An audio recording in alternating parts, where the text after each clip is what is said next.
Hello everybody. Okay, so today I'm going to be continuing my reviews. This one's going to be of chapter 20, and this chapter has a lot of nitpicking stuff that, I like that, and I was like, yeah, it's the same old irrational Katniss being irrational. So I decided not to really go into that so much. Like, there's stupid things that she says all the time now that it's really getting kind of redundant for me to point out. So I'm actually going to talk more about Peeta in this chapter and how much I actually really like Peeta. I mean, like I said, I really can see myself in Peeta's situation. Like, I'm not saying he's like exactly like me, but I can see myself being doing the same things he does and kind of doing the same things. And not only that, Peeta's pretty much mentioned every single thing that I've hated about Katniss. When I say mention, like, or not just hate about Katniss, like, what I'm trying to say is, like, I remember in an earlier review I said something like, wow, Katniss really underrates herself. She actually is making a huge, dent in the, District 12, not economy, but, she's getting meat for people, and she's helping people out. I mean, she's really stabilizing that, that structure, and she's actually doing a lot. I mean, she really underrates herself. And then, she always beat herself up with that. And Peeta actually says that. It's like, hey, you underrate yourself. And then she's like, of course, she responded with, oh, he's trying to insult me. But, that's just Katniss for you. But I like that. And then none of that, Peeta really, checkmates Katniss with this. And, like, really exposes her inner bluff. That she's not even really, I don't even know if really Katniss is aware of this. I think that there's like an inner Katniss that the outer Katniss tries to suppress. Like, like she has like an inner Prim or like an inner logical side, but just there's so much shit going on around her, like so much damage in her life that she just suppresses every single thing. Every single logical detail. She has to see the world in black and white, or else anything that gray gets in will fuck up her life. Make her, sad. And I guess she's trying to be a sociopath. And whenever I call Katniss a sociopath, I'm really just trying to say she doesn't understand her own feelings. But I'm still in the air about that. I don't know if she's actually not understanding her own feelings, or she does, like then subconsciously, she does know, what she's doing and everything, but she's just trying to cover over that. And there's some hints of that in this chapter, which I'll go over, so don't worry. And, oh yeah, gotta do that. Of course, yes. And then, so basically we left off, Peeta and Katniss are playing doctor and making out, and they are cuddling, and, I'm going to just say I actually feel bad for Peeta, well, when I say feel bad, I guess, I don't know, well, Peeta probably right now is in heaven, he's getting to make out with the girl he likes all the time, he gets to cuddle with her, and she's being, playing the good wife that takes care of him, and she's like, he's basically living it up right now. So I can imagine him just being like, no, he probably wants that to last forever. I can imagine. And not only that, it looks like he's about to die, so I bet you right now this is like bliss for him. A few things to point out before I get into Peeta. Just like apparently the game makers can change the temperature, which I think is strange. It's one of those future technologies that they'll never explain how or why or what. They're just gonna leave that in there, and like, oh yeah, we can teleport through walls, and we can, fly vehicles through the air and be invisible and not make a sound, and they'll be in some kind of high pitch frequency that only birds can hear. Yeah, whatever. So that's okay. So, and another thing before I get to Peeta is Thresh. Thresh, man, I gotta say that I cannot wait to see Thresh. I hate when it's just like, when I first heard of Thresh, I was like, man, this guy seems like pretty badass. I want to see, I really want to see more of Thresh. Not just, a little bit of here and there about it. So, hopefully we'll get to see him, especially of, this event coming up, the feasting. So it's funny. So Peeta's like not on the verge of dying, but he's like really sick, and he's like, Katniss, tell me a story. Tell me a good story. And I love Katniss's first thought. She's like, a happy story? This will require a lot more effort than the soup. Like, I don't know. Look, I know she has a tough life and everything, but to say that you can't find any happy moments in your life is bullshit. First of all her hunting trips with Gale, she gets all jittery and happy about that.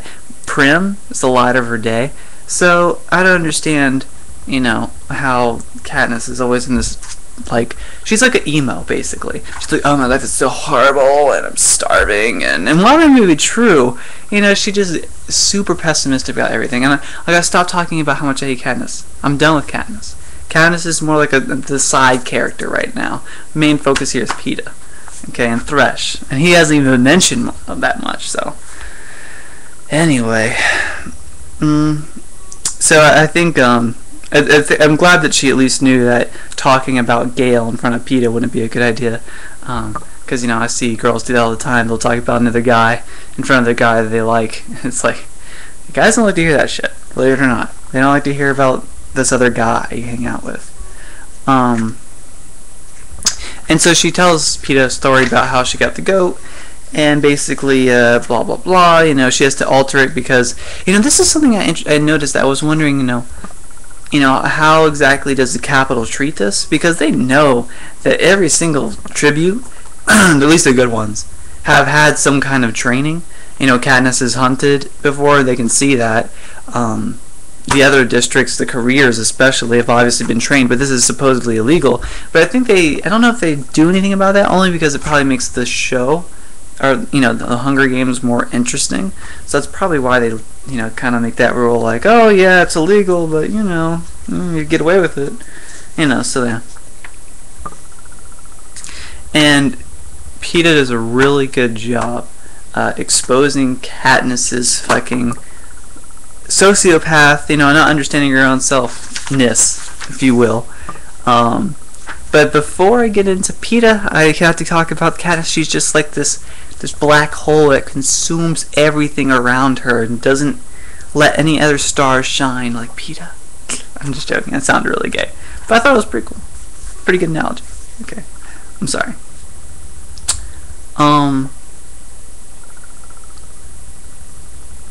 So I think it's kind of funny how she killed this deer. Like how she's like, I just love the way this is phrased. I wonder if Suzanne Collins did this on purpose.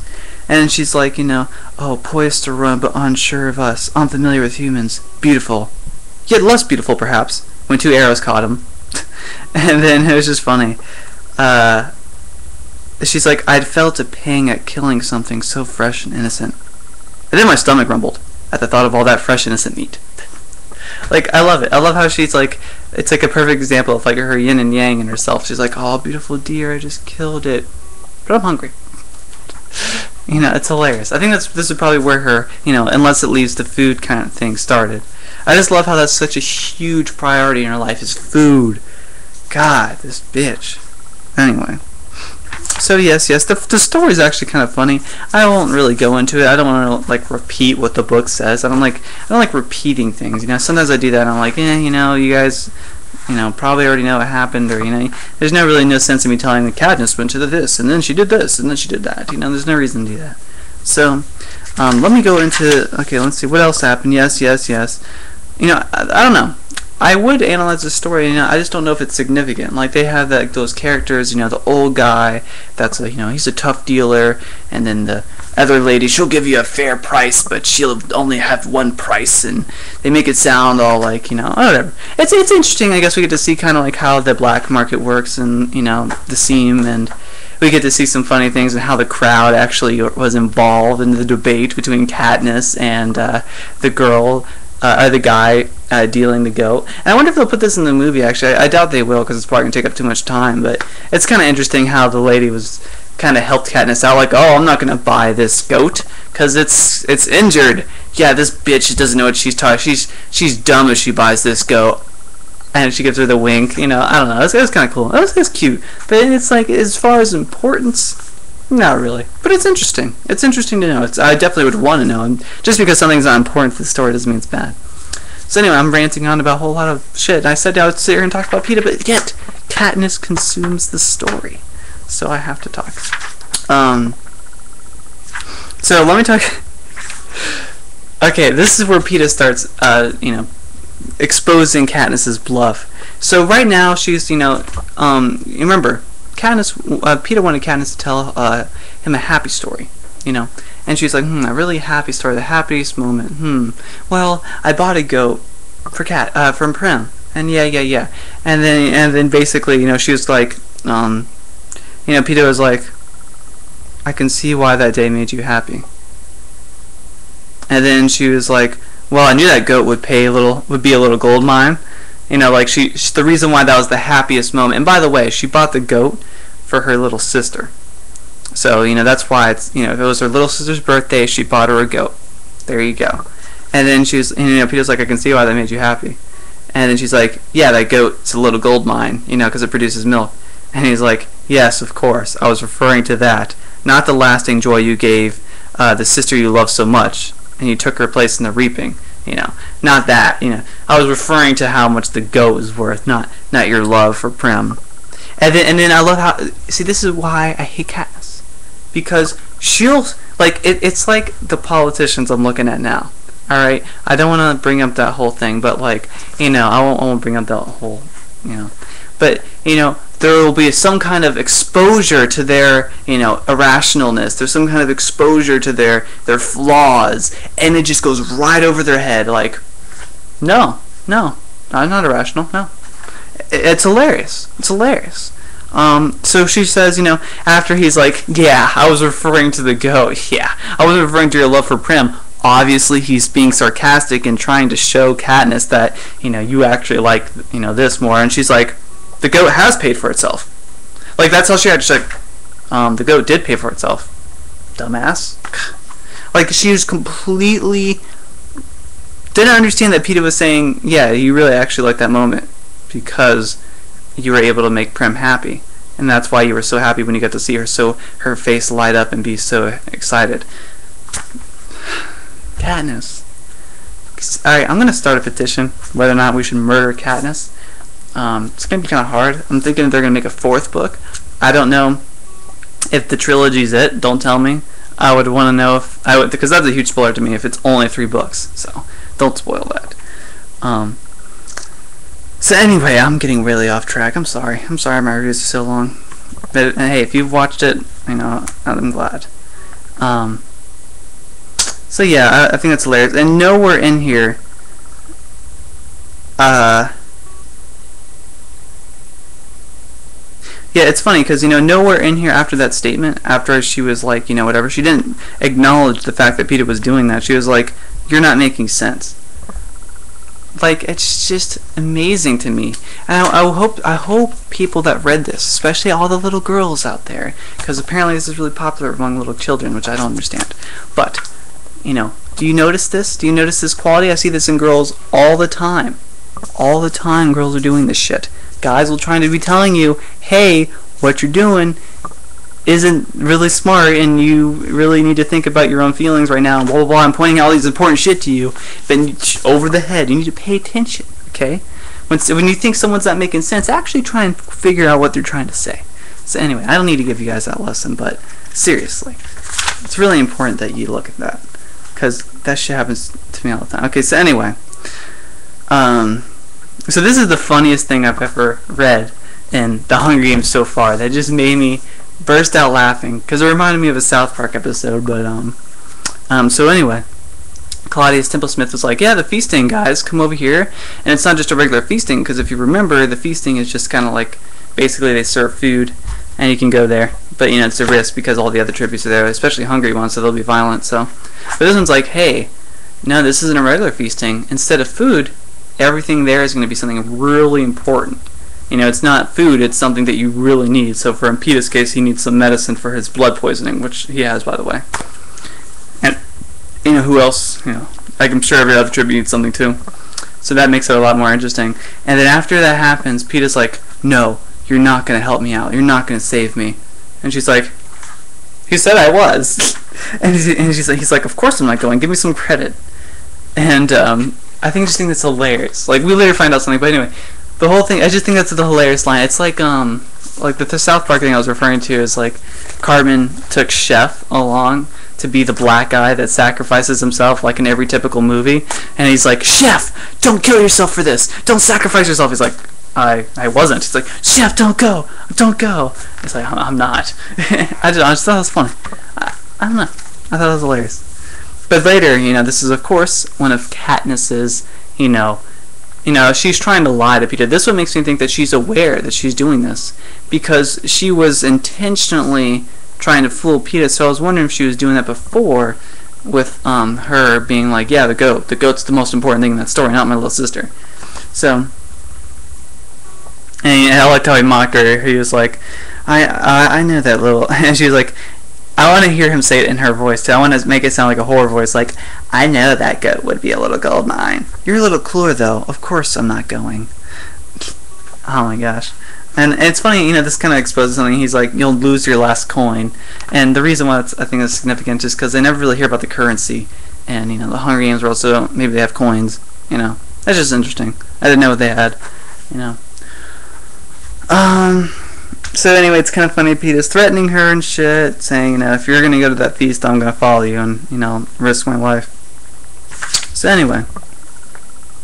And it's funny that, Haymitch actually sent sleep syrup or whatever to kind of knock out Peeta so she can go to the feasting or whatever. So I thought that was pretty badass.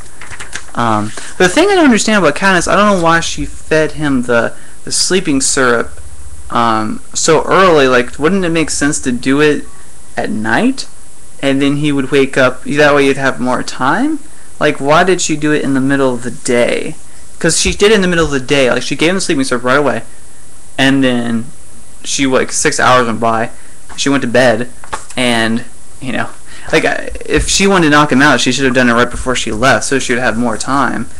Whatever, you know, I don't know. I'm sure there's a reason. But yeah, that's it. And then I love how she boats, like, yeah, oh yeah, who can't lie, Peeta? Yeah, bitch, shut up. So anyway, that was my review. It was terribly long and unorganized, but you know what? I wanted to get out of the way. And hopefully you guys saw something you didn't see before, or maybe, if I doubt anybody's reading this along with me, but hopefully, hopefully this was semi-entertaining, gave you some insight, and, you know, because I heard a lot of my, you know, a lot of people I've talked to about the Hunger Games said they read it in like a day. So if you read this whole book in a day, I feel sorry for you, because reading this whole book in a day, that's, I don't know, this is not a book that deserves that. This book deserves to be step by step, take time. And there's one thing I want to talk about before I go, okay? The days of the Hunger Games, right? I should have kept track of this. I don't know, I usually do this. How many days has it been since Katniss was in the, you know, the Hunger Games? And that's why I don't know. And there were some hints at this in the chapters that said something like, you know, usually on the 12th day it will cost, you know, she was saying like, you know, food on the first day is the equivalent of, you know, a cracker on the 12th day, like how much it costs. So I was wondering if she was saying the 12th day, does that mean it's actually the 12th day of the Hunger Games? Does she know that? So I was wondering, I'm sorry I'm looking at the TV, but yeah, you know, so if that's true, maybe that'll symbolize something. You know what I'm saying? Like maybe day 12, you know, District 12, they win. I don't know. I'm sure they'll reveal it. I mean, it's probably not an important detail, but who knows? That stuff could be important. I mean, there's a lot of numbers going on here. District 1 through 12, 12 days. Who knows?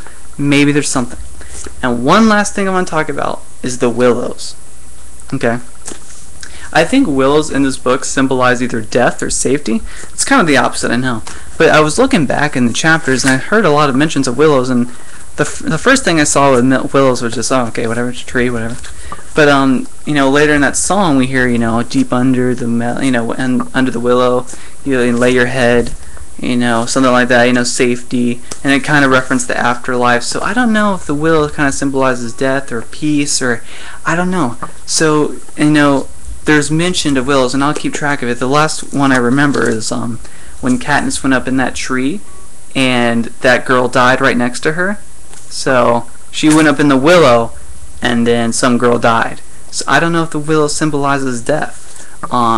That'd be interesting. Definitely, if you've made it this far, tell me your thoughts on the willow. Well, if you've read the books, you probably already know. So never mind. Don't do that. I just want you to turn off the video, pretend you never heard what I said. All right, I'm gonna go now. Goodbye. Hope you guys enjoy these. Just gonna casually go over here. All right, goodbye.